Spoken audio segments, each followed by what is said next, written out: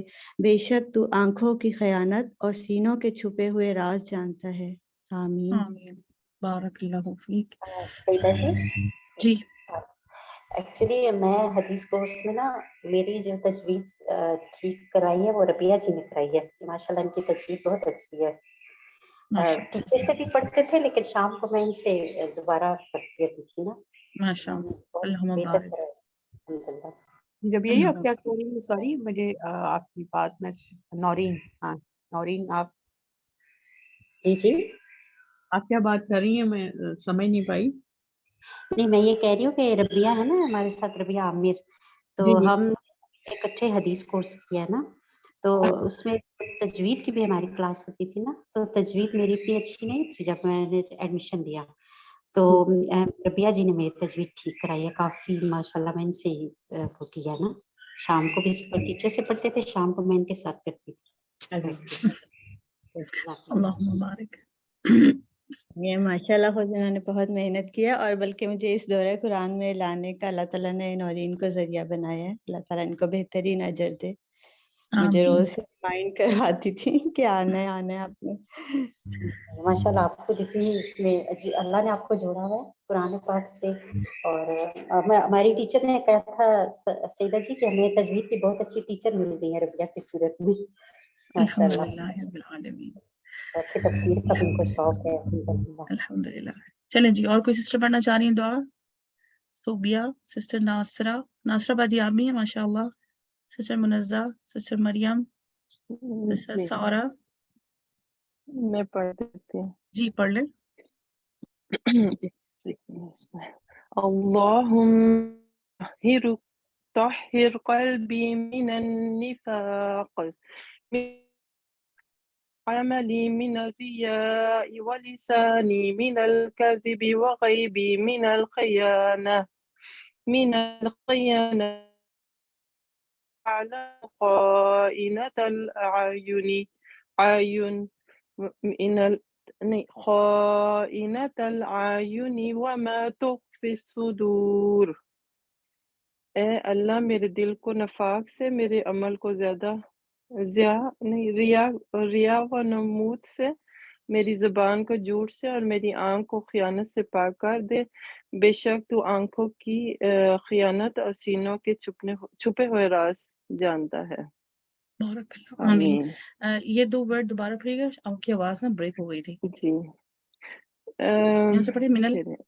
من الکذب وغیبی، پھر پڑھیے یہ والا۔ وہ عینی، سوری جی وہ عینی، سوری میں نے پتہ نہیں کیا پڑھ دیا، سوری جی غائب پڑھ دیے۔ عینی ہے نا، جی عینی، یعنی کہ آنکھوں کی، عین کہتے ہیں، عین آنکھ کہتے ہیں نا، عین بالکل میری آنکھوں کی آنکھ کو خیانت سے پاک کرتے ہیں۔ جی آمین۔ بارک اللہ فیک، جزاک اللہ خیر۔ جی اور کس پڑھنا چاہ رہی ہیں؟ اصل میں جی السلام علیکم۔ وعلیکم السلام ورحمۃ اللہ۔ جی میری یہ فرسٹ کلاس ہے آپ کے ساتھ۔ مجھے اہلاً وسہلاً، ویلکم۔ جی مجھے ٹیچر شاسما نے بیسکلی لنک شیئر کیا تھا، وہ ہماری تجوید کی ٹیچر ہیں۔ جی بارک اللہ فیک، الحمدللہ۔ جی تو میں کوشش کرتی ہوں، ویسے میں بھی تجوید کی اسٹوڈنٹ ہوں اور بہت انیشیل لیول پہ بھی میں نے مطلب سٹارٹ کیا ہے۔ جی بسم اللہ کریں۔ ہاں جی بسم اللہ۔ آپ سے سیکھنے کو موقع ملے گا ہمیں انشاءاللہ۔ انشاءاللہ تعالی، انشاءاللہ تعالی۔ اللہم طہر قلبی من النفاق وعملی من الریاء ولسانی من الکذب وعینی من الخیانة فإنک تعلم فإنك تعلم خائنة الأعين وما تخفي الصدور. اے اللہ میرے دل کو نفاق سے، میرے عمل کو ریا و نمود سے، میری زبان کو جھوٹ سے اور میری آنکھ کو خیانت سے پاک کر دے. بے شک تو آنکھوں کی خیانت اور سینوں کے چھپے ہوئے راز جانتا ہے. آمین. بارک اللہ فیک. آمین آمین یا رب العالمین. تھوڑا سا یہ آپ کا نا با کسرہ تھوڑا سا لانگ کا یہاں پہ، اس کو اچھا انشاءاللہ دیکھ لیجیے گا. اور یہاں پہ صرف یہ مدیہ ہے نا، تو ہم اس کو جی زیادہ لانگ تو نہیں کریں گے، خو اس طرح تو نہیں کریں گے نا. اوکے خائنہ تھا بس سمپل مدیہ ہے تو ہم اس کو اچھا اینا ٹھیک ہے. جی انشاءاللہ. جی کاذب پہ میری با پہ لمبی حرکت ہو رہی تھی. جی تھوڑا سا لانگ چلا گیا تھا با کسرہ. اچھا ٹھیک ہے اوکے انشاءاللہ میں انشاءاللہ. ضرور دے. جزاک اللہ خیر. بارک اللہ فیک.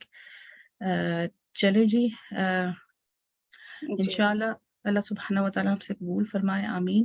آمین یا رب العالمین. آمین یا رب العالمین. سسٹر مریم ہم کل بھی امید کریں گے کہ آپ جوائن کریں گے انشاءاللہ.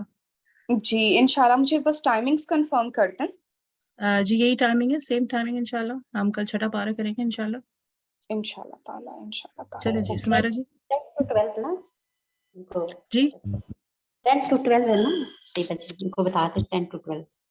ہاں جی پاکستان ٹائم کے مطابق 10 سے 12 بجے انشاءاللہ، صبح کے 10 جی سے 12 بجے جی انشاءاللہ تعالیٰ انشاءاللہ I'll be there انشاءاللہ. اوکے جی. جی سمیرہ اوور ٹو یو. جی دعا پڑھ دوں؟ ہاں جی آپ نے پڑھی تھی دعا والی جو ابھی سب پڑھ رہے تھے یہ والی؟ اچھا ہاں ٹھیک جی ہے پڑھتی ہوں. بسم اللہ آپ الرحمن دعا الرحیم. پڑھ لیں، اس کے بعد پھر آپ اینڈ کر دیجیے گا انشاءاللہ. ٹھیک ہے ٹھیک ہے جی. اللہم طہر قلبی من النفاق وعملی من الریاء ولسانی من الكذب وعینی من الخیانات فإنک تعلم خائنة العیون وما تخفی الصدور. اے اللہ میرے دل کو نفاق سے، میرے عمل کو ریا اور نمود سے، میری زبان کو جھوٹ سے اور میری آنکھ کو خیانت سے پاک کر دے.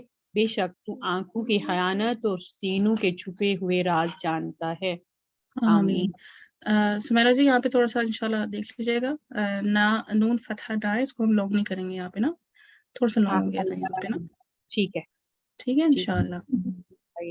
خیانت. جی خیانتی سمپل خیانتی. ٹھیک ہے سیدہ جی یہاں پہ تھوڑی سی مسٹیک ہوئی اسمیرا جی سے، من القذب بھی ہے نا تو من القذب بھی آپ نے پڑھ دیا تھا، اس میں جو کسرہ ہے ذات کے نیچے. اچھا یہ میں نا آج یہ جب پڑھ رہی ہوں اور میں عرصہ دراز سے یہ سورہ یہ نا دعا زبانی پڑھ رہی ہوں، آج میں نے یہ دیکھا کہ میں اس کو من القذبی ابا پڑھتی، من القذبی وعینی من خیانات. اچھا جب آپ یہاں پہ رکیں گی، اگر آپ سٹاپ کر رہی ہیں تو پھر آپ کذب پڑھ سکتی ہیں نا، لیکن اگر آپ اس کو کنٹینیو رکھیں گی تو کذب ہی پڑھیں گی. ٹھیک ہے جی ٹھیک ہے. جیسے اگر آپ یہاں پہ سٹاپ کر کے ایک یہاں پہ ایک وہ ختم ہو گیا نا سینٹینس ولسانی من الکذب، تو آپ یہاں پہ اگر سٹاپ کرنا چاہیں تو آپ یہاں پہ کر سکتی ہیں سٹاپ، لیکن سٹاپ کریں گے تو صرف با پڑھیں گے کذب. اچھا پھر اس کو فتح کے ساتھ پڑھیں گے جب آپ اسٹاپ کریں گے؟ ہاں جی مطلب با پہ ساکن آ جائے گا نا، من الکذب کذب. ٹھیک ہے کذب پڑھیں گے نا، وہی میں کہہ رہی ہوں کذب نہیں، میں فتح کی بات کر رہی ہوں زال کے اوپر. اچھا آپ زال کی بات کر رہی ہیں. ہاں یہ مسٹیک ہوئی تھی اسمیرا جی سے، کذب ٹھیک ہے سمیرہ آپ یہ بھی دیکھ لیجیے گا انشاءاللہ. ٹھیک ہے اور یہاں پہ بھی کوئی پرابلم تھی، میں بھول گئی کیا تھا، لیکن یہاں پہ بھی تھوڑی سی پرابلم تھی. خائنۃ اعینی ہے تو اس کو بھی کچھ ہوا تھا ٹیڑھا. ہاں اعینی جی ٹھیک ہے انشاءاللہ. ٹھیک ہے جی انشاءاللہ ضرور. سبحانک اللہم وبحمدک اشہد ان لا الہ الا انت استغفرک واتوب الیک. ٹھیک ہے جی السلام علیکم ورحمۃ اللہ وبرکاتہ. اجازت دیجیے انشاءاللہ کل سیم ٹائم پہ سیم ایپ پہ انشاءاللہ ملاقات ہوگی. اللہ حافظ.